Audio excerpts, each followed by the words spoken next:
9 लोगों के साथ कभी भी दुश्मनी मत कीजिएगा। 9 लोगों के साथ 9 लोगों के साथ कभी भी विरोध मत कीजिए। वे 9 लोग कौन हैं? पूरा लिस्ट बता रहे हैं 4थे श्लोक में।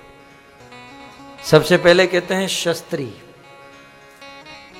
यदि किसी के हाथ में शस्त्र हो और हमारे हाथ में शस्त्र न हो तो ऐसे शस्त्री के साथ कभी भी विरोध ना करें, क्योंकि वो तो तुरंत घोड़ा दबा देगा।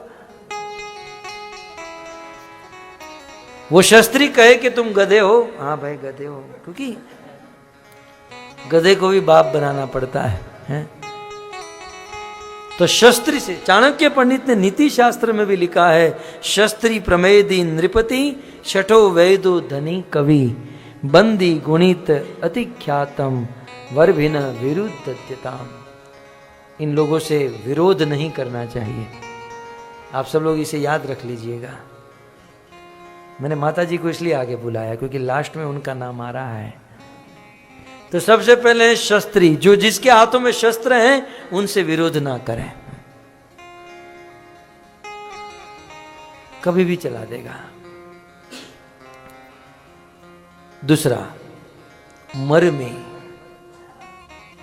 कुछ लोग होते हैं जो हमारे साथ बहुत साल बिताते हैं, बहुत समय बिताते हैं मित्रता में हैं। और मित्रता में क्या होता है, हम हमारा जो मर्म होता है, हम हमारी जो सीक्रेट होते हैं वो सब कुछ बता देते हैं। तो जो व्यक्ति हमारे साथ रह चुका है और हमारी सीक्रेट जान चुका है उसे मर्मी कहते हैं। मर्म जानने वाला मर्मी। तो जो हमारा मर्म जानता है, जो हमारा पास्ट जानता है, जो हमारे साथ निकट अंतरंग पार्षद है, उनसे कभी भी विरोध नहीं करना चाहिए, नीति कहती है। मर्म जानने वाला। अब ये मनहर मेरे से कभी विरोध करेगा क्योंकि मर्म जानता हूं उसका, उसके मोबाइल में क्या क्या है मैं सब जानता हूं। मर्मी। तो मर्मी से कभी विरोध नहीं करना चाहिए क्योंकि मर्मी अपना मर्म। जैसे विभीषण के साथ रावण ने दुश्मनी मोड़ ली और विभीषण ने राम को जाकर बता दिया कि रावण को मारने का एक ही प्लान है, उसके नाभि में अमृत कलश है, उसे सुखाओ तब मरेगा। मर्मी। यदि इस मर्मी को रावण ने नहीं छोड़ा होता तो राम जानते ही नहीं थे रावण को कैसे मारना है। मर्मी। भक्तों, इतिहास में बड़े बड़े राजा बड़े बड़े युद्ध को जीत कर आते थे, पूरी दुनिया के बादशाह होते थे, लेकिन इतिहास के बड़े बड़े राजाओं को गिराया है किसी ने तो उन्हीं के लोगों ने। मर्म जानने वाले मर्मियों से ही राजा मात खाए हैं। इसलिए राजा हो, नेता हो, लीडर हो तो मर्मियों से सावधान रहो, ये नीति कहती है। और कितनी भी कीमत चुकाकर मर्मी को कभी मत छोड़ो। मर्मी से दुश्मनी जीवन का पतन करा देगी। तो पहला है ये मारीच है? कितना ज्ञानी है मारीच है। मारीच ने रावण के साथ संवाद करते हुए सोच लिया कि 9 लोगों से शत्रुता नहीं करनी चाहिए। पहला है शस्त्री, ओके, दूसरा है मर्मी, अब तीसरा है शस्त्री मर्मी प्रभु सठ। तीसरा है प्रभु। प्रभु माने स्वामी, प्रभु माने लीडर, राजा, प्रेसिडेंट। प्रभु, प्रभु से कभी मतलब राजा से, लीडर से कभी दुश्मनी नहीं करनी चाहिए क्योंकि वो तो सीधा आदेश दे देंगे।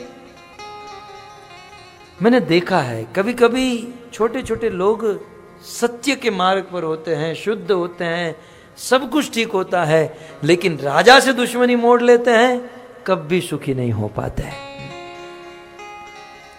तो नीति कहती है कि प्रभु से, प्रभु माने समर्थ, अर्थात राजा से, समर्थ व्यक्ति से कभी दुश्मनी नहीं करनी चाहिए। वो जीवित नहीं छोड़ेंगे। कितने हुए? 3। चौथा है शर्ट। ये मुझे चौथा पॉइंट तो बहुत अनुभव हो चुका है।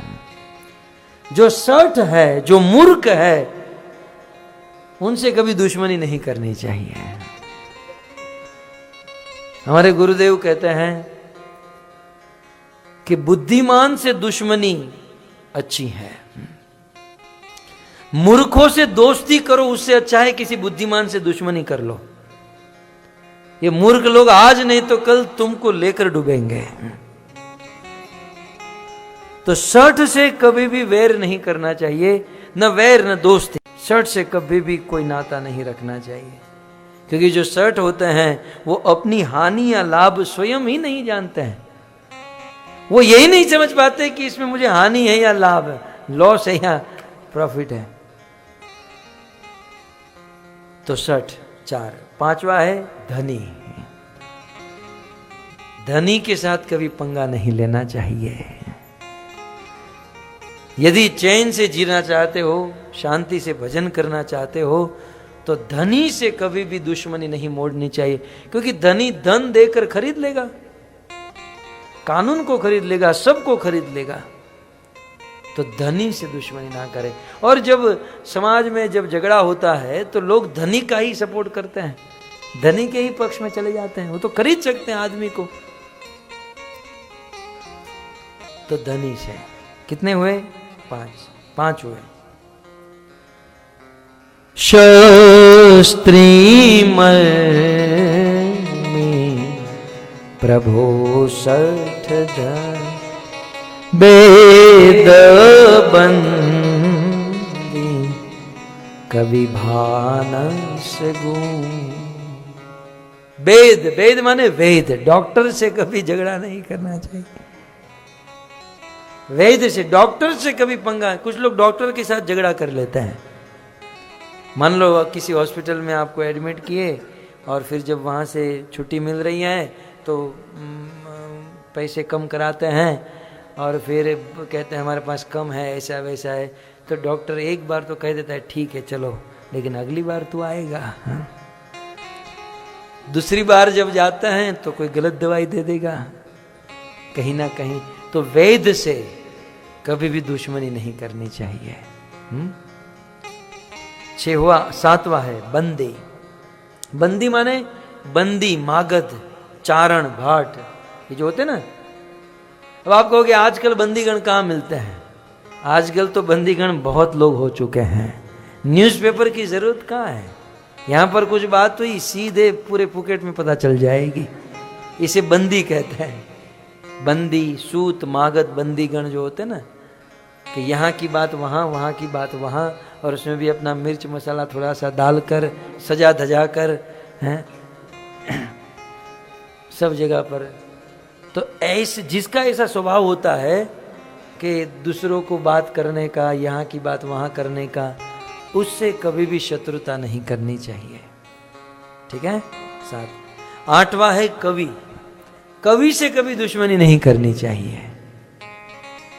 कवि जो है संसार में अपकीर्ति फैला देंगे। कवि से कभी दुश्मनी नहीं करनी चाहिए। कवियों में आप वक्ता को समझ सकते हो।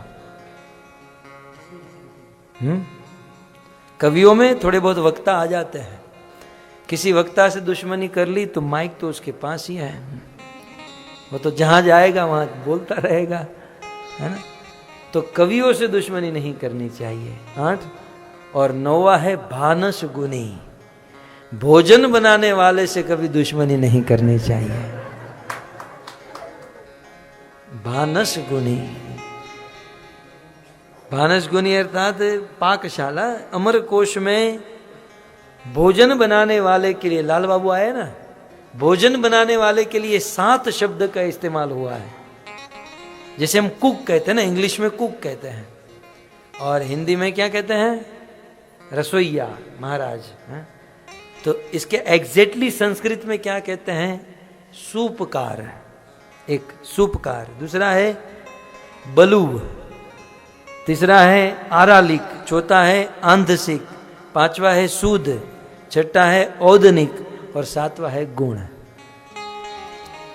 तो तो भानस गुणी माने भोजन पकाने वाला। भोजन पकाने वाले से कभी शत्रुता नहीं करनी चाहिए, फिर चाहे पत्नी हो चाहे कोई बाहर का हो। अब पत्नी से दुश्मनी की तो बैंगन की सब्जी ही बनेगी या करेले की सब्जी बनेगी। तो इस प्रकार से मारीच अपने मन में सोचता है कि 9 लोगों से दुश्मनी करना ठीक नहीं।